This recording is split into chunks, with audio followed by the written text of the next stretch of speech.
What an absurdly comedic timing it is that at the start of a new decade, amidst a global pandemic, a film titled I'm Thinking of Ending Things was released. I'm Thinking of Ending Things is the third full-length directorial feature of Charlie Kaufman, a screenwriter and director who is known for his unorthodox and non-commercial style of filmmaking. Though branded as non-commercial, lucky for Kaufman, who usually struggles financially in producing his films, I'm Thinking of Ending Things was produced by the streaming giant Netflix. Under Netflix's catalog, I'm Thinking of Ending Things is under the genre of horror/thriller. Yet, the common audiences did not approve the film to belong to the genre.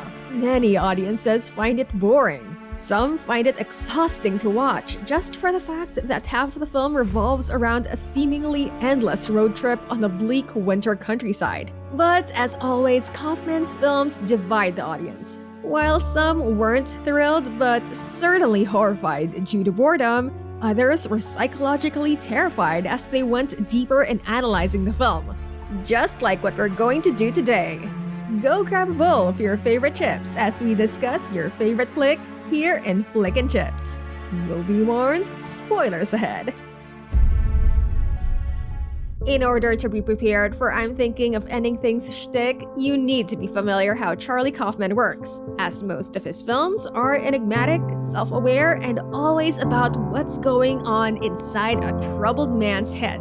Although that doesn't seem to be the case at the beginning of I'm Thinking of Ending Things, as we are welcomed by a monologue of its unnamed female protagonist, whose name is probably Lucy, played by Jessie Buckley, who immediately opens about her plan to break up with her boyfriend, Jake, played by Jesse Plemons. So, where's the horror? We could argue that the horror in I'm Thinking of Ending Things lies within the difficult social interactions and the characters' struggle to communicate with each other. Lucy is trying to tell Jake that she wants to break up. Jake is eager to introduce Lucy to his parents to officially welcome her into his life. Jake is also struggling to communicate his feelings towards his parents, their impression towards Lucy, and Lucy's impression towards Jake's parents. Lucy is clearly off about Jake's parents, as shown in the long, awkward dinner sequence. That's an interesting problem. In this scene, Lucy tries to explain the interiority of her landscapes to Jake's father, yet his father seems to have a hard time understanding what Lucy meant in her paintings. The reaction of Jake's father appears to be eerie or disturbing due to the repetition of his words, juxtaposed by a close-up of his toenail. Jake's mother seems to feign agreement or validation towards Lucy's painting. We see that she is having difficulty communicating her feelings. Jake also has problems in handling reactions of her mother. He expects her to be polite and not so enthusiastic towards Lucy. He also has anger issues, as he does not want to be embarrassed by his mother's blunders, no matter how trivial or small they are. The horror lies within these small social interactions. The feeling of disconnection exaggerates the fear of not being accepted.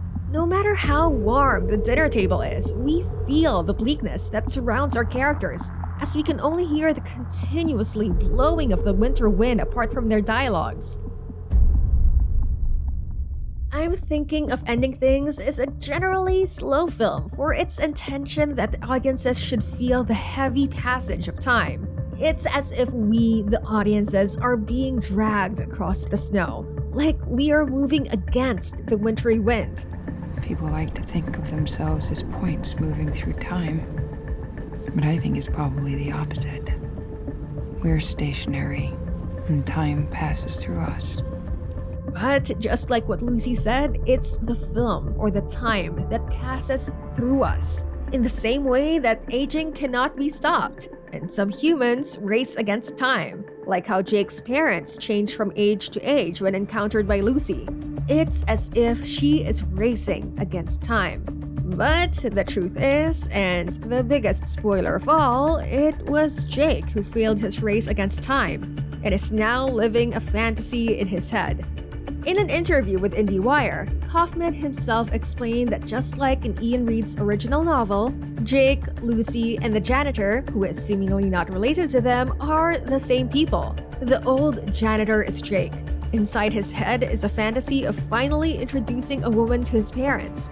His parents change physical appearances or ages because, according to Kaufman, Jake is basically living through many stages of his parents' lives, a process that has complicated the idea of bringing his new girlfriend home. Where does he place her in that timeline? He can't find the perfect moment because it does not exist.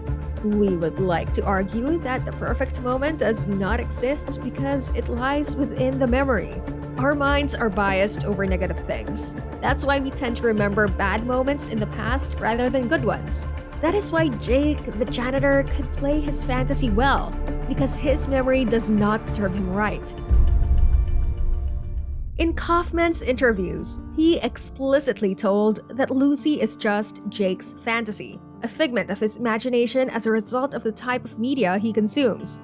That is why there are so many film, theater, and other cultural references shown in the film, because Jake's fantasies have been intertwined with the media he liked, like references from the musical Oklahoma, a cheesy film within a film that is directed by Robert Zemeckis, a word-for-word recitation of Pauline Kael's analysis of A Woman Under the Influence, the last sequence similar to the speech in A Beautiful Mind, and probably the reference that gave us the clearest hint that Lucy doesn't really exist. The trivia about William Wordsworth, who wrote about Lucy. Beautiful, idealized woman.